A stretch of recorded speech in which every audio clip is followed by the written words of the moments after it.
They say YouTube creates stars, but sometimes it just creates noise. And that noise has a name, IShowSpeed. This isn't a YouTuber. This is Caps Lock in human form.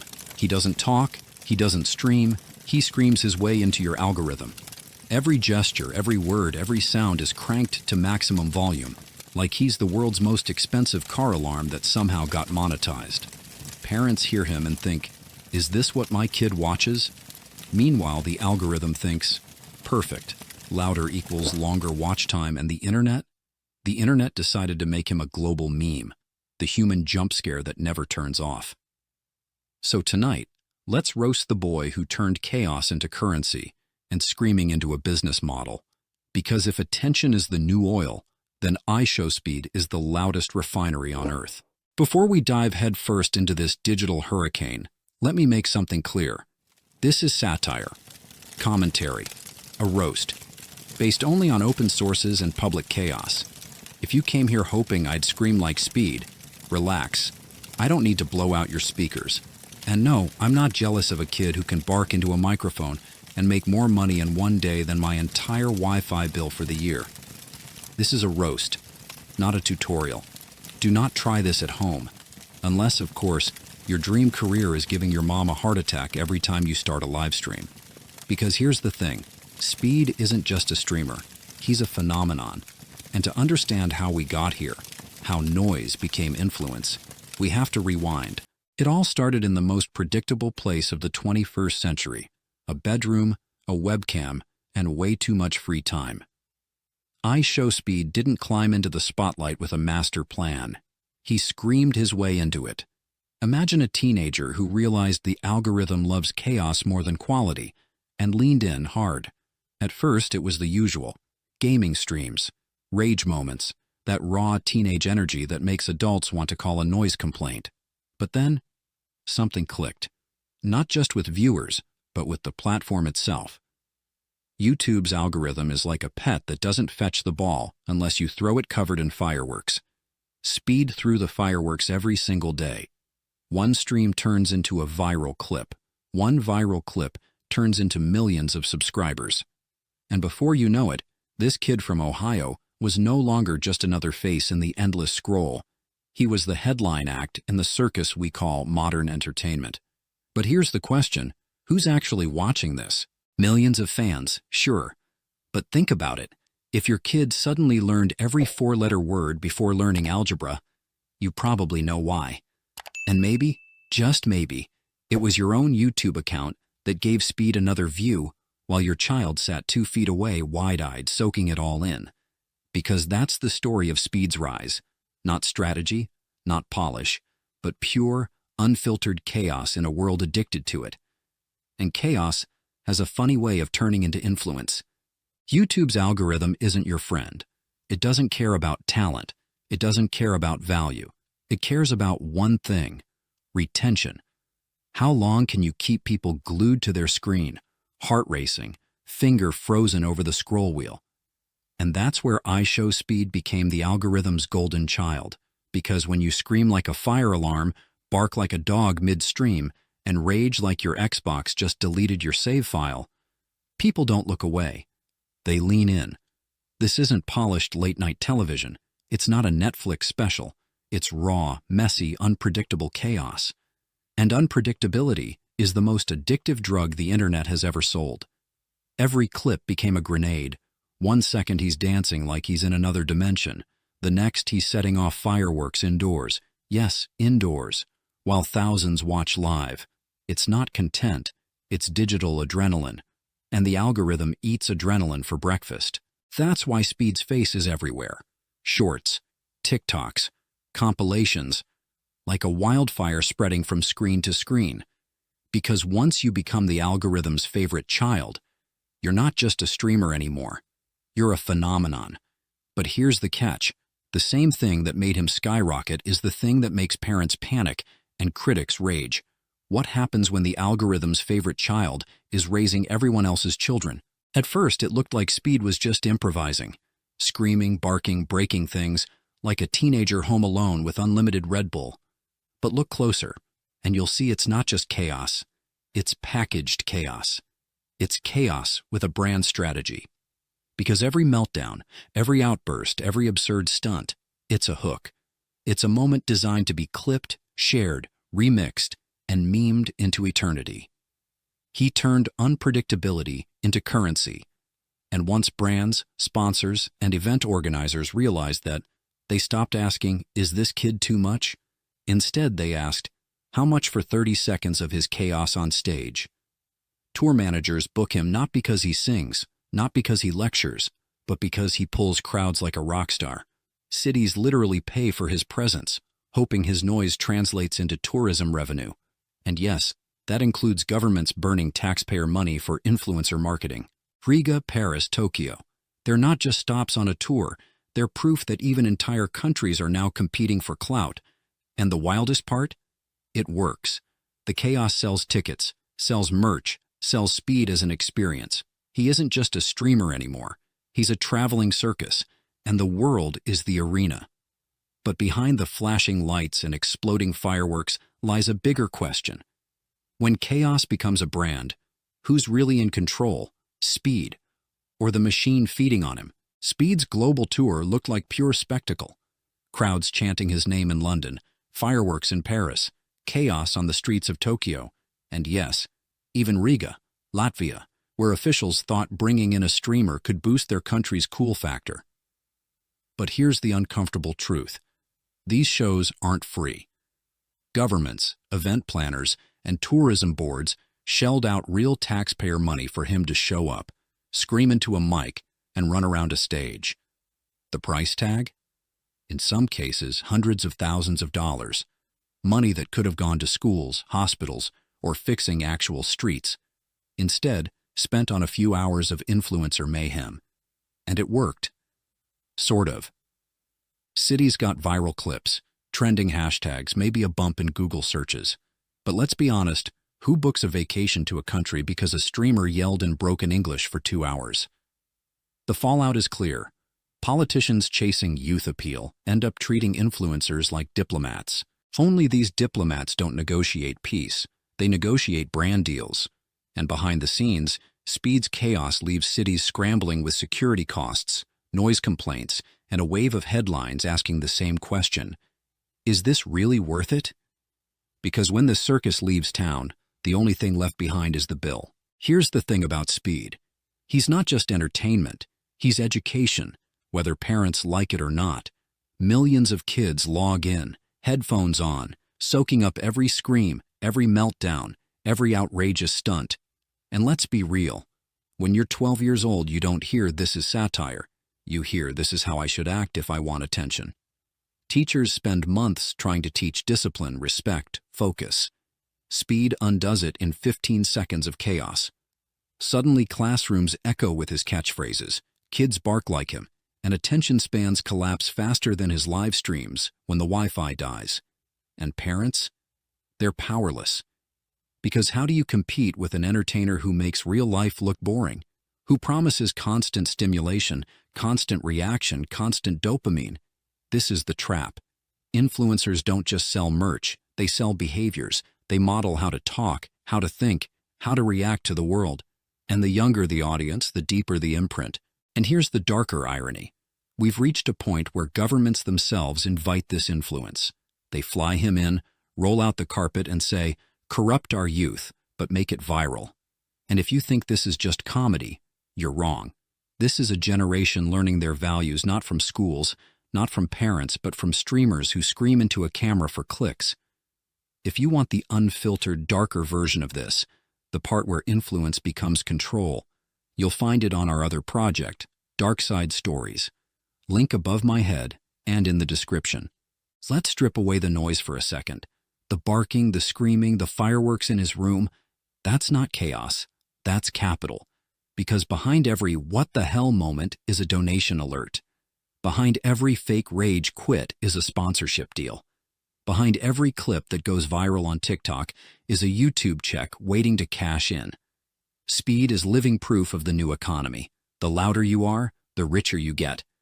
Outrage is currency. Volume is value. And attention? That's the new gold standard. Think about it. A kid watching for free is still money. Because that kid becomes a view. That view becomes an ad impression. That impression becomes revenue. And the cycle spins, all while Speed screams his way to the bank. And then comes the real kicker, the sponsorships, energy drinks, gaming brands, merch drops. Entire companies line up to feed the chaos machine. Why? Because no marketing campaign can buy what he already owns. A direct line into millions of young, hyperactive, highly impressionable minds. Governments spend billions on outreach. Advertisers burn through fortunes for engagement. Speed does it by accidentally setting fireworks off in his bedroom. It's absurd. It's hilarious. But it's also terrifying. Because this isn't just one streamer. This is the business model of the future. And Speed is its loudest prophet. It started in a bedroom, a teenager screaming into a webcam. Now, governments are paying him to scream on their soil. IShowSpeed didn't just stay online, he went global. Tours across Europe, Asia, the US, entire arenas packed with fans who came to see what? A guy bark like a dog, rage at FIFA, and sprint across a stage like it's on fire. But here's the twist. Those tours weren't just paid for by ticket sales.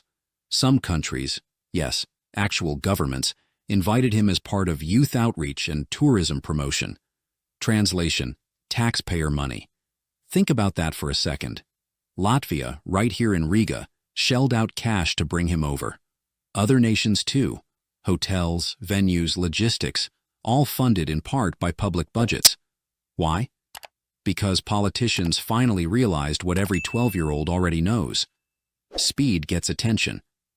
So instead of investing in local culture, education, or infrastructure, cities spend millions just to have a viral streamer jump around on stage, yell "Swee!" and post a few Instagram stories. And here's the insane part. It works. Tourism boards drool over the numbers. Tens of thousands of fans traveling, booking hotels, spending money, all because Speed showed up. Attention, once again, is currency, and governments, just like sponsors, are willing to buy it. This is no longer a YouTube streamer. This is a traveling circus of influence, where the ringmaster is a kid who learned that screaming louder pays better. But with all that global attention comes global risk, and that's where we head next. When you take chaos off the internet and put it on a real stage, you don't just get noise, you get headlines. IShowSpeed's tour wasn't just about hyped crowds and sold-out arenas. It was about scandals on the road. Because what happens online as funny content suddenly looks very different under the lights of an international venue. Think about it. He barks at the crowd in London. The tabloids call it performance art. He loses his temper in Berlin. Local press brands it dangerous behavior. He pulls the same antics in Tokyo, and suddenly it's a diplomatic incident in the making. Every city became a test. Would Speed entertain, or would Speed embarrass? And the answer was always both. Because for every fan laughing, there was a critic asking, is this the role model we're paying for? That's the paradox of his influence. Governments cut checks, hoping for tourism and hype. But the headlines? Often louder than the music. Streamer sparks outrage. Streamer disrespects culture. Streamer brings chaos. And yet the machine doesn't stop, because controversy is part of the package. In the age of algorithm, bad press is just more press. And for Speed, as long as people are watching, he's winning. But here's the chilling part. If governments are funding chaos and kids are idolizing it, what happens when the line between performance and reality disappears completely? That's where we go next. There's a moment every parent dreads. The school project. What do you want to be when you grow up? And once upon a time, the answers were safe. Doctor, lawyer, engineer. Today, kids don't dream of courtrooms or laboratories. They dream of barking at cameras, rage-quitting games, and lighting fireworks in hotel rooms. They dream of being IShowSpeed. Because what he sells isn't just entertainment, it's identity. A cult of chaos where the louder you are, the bigger you become. The message is simple. Don't just live online, explode online. And after this, don't be surprised when a child answers that timeless question, who do you want to be? With 3 words that echo across the algorithm, I want speed. This is no longer about one influencer. This is about a generation being taught that chaos equals charisma. That being outrageous is the only way to be noticed. That attention is the currency, and they'll pay any price. Governments endorse it, fans cheer it, platforms feed it, and so the cult grows. It's not just followers anymore, it's believers. And when chaos becomes belief, what happens when belief turns into behavior? That's where the danger really begins. Here's the punchline. IShowSpeed didn't build this empire alone. He had architects, YouTube, Twitch, TikTok, the platforms that pretend to be neutral, but in reality, they're casinos, feeding chaos into the slot machines of attention. Every scream, every meltdown, every scandal, not punished but amplified. Why? Because chaos pays. It keeps you scrolling, keeps ads rolling, keeps shareholders smiling. The platforms could have drawn the line. Instead, they moved the line further out. Oh, he barked at a camera? Viral moment. Oh, he nearly burned down his room? Top of the trending page. Oh, he traumatized an entire stadium in Portugal? Algorithm jackpot. And let's not kid ourselves. They know who his audience is. Kids, teenagers, the most impressionable demographic on earth. But as long as the ad revenue flows, responsibility becomes just another item in the terms and conditions nobody reads. It's not a glitch. It's the business model. Because platforms don't care about right or wrong. They care about watch time. And if chaos is the most addictive drug, they'll sell it wholesale, wrapped in neon thumbnails and autoplay. So when you ask, why does Speed get away with everything? The answer is simple. He doesn't break the system. He is the system. And here's the part that gets really weird. IShowSpeed doesn't just have an audience. He has disciples. Fans who don't just watch him scream at FIFA or set fireworks off in his room. They think they know him. Like he's their best friend, their brother, their emotional support animal with a gaming chair. This is what psychologists call a parasocial relationship, a one-way bond where you know everything about the streamer and he doesn't even know your name. But to a 12-year-old who spends 5 hours a day watching Speed bark like a dog, that doesn't matter. In their head, he's family. And this isn't harmless. When a kid thinks IShowSpeed is his role model, his compass, his best buddy, who do you think has more influence, the math teacher or the guy yelling into a webcam about Cristiano Ronaldo? The line between entertainment and identity gets blurry. Suddenly, it's not just watching content, it's living through it. Fans start defending him online like he's their blood relative. They mimic him, copy his style, his outbursts, even his mistakes. And the scariest part? He never asked them to stop, because in the end, every view, every obsession, every "Speed is life" tweet feeds the machine. It's loyalty without limits, and it proves the point. The audience isn't just entertained, they're owned. IShowSpeed isn't just a streamer, he's a mirror, screaming, glitching, barking back at us what this generation has become. Short attention spans, endless hype, parasocial bonds that feel deeper than real friendships.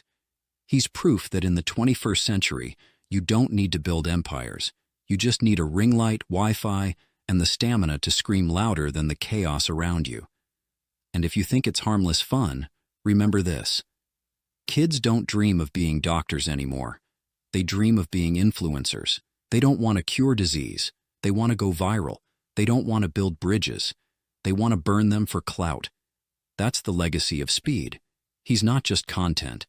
He's the new blueprint for ambition, raw, loud, messy, and terrifyingly addictive. But hey, give him credit. At least he's not running for office. Not yet. And this is just the start of our influence burn. We already roasted the king of giveaways, Mr. Beast. We just torched the loudest voice on YouTube, IShowSpeed. Next up, another internet giant. Someone you know, someone your kid definitely follows, and someone who proves this circus isn't slowing down. So hit subscribe, because the roast only gets hotter. From streamers to boxers, from YouTube saints to TikTok sinners, no influencer is safe. And if you want to see the masks ripped off completely, that's what our other project is for, Dark Side Stories, link in description. So stick around, because the next burn might just torch your favorite.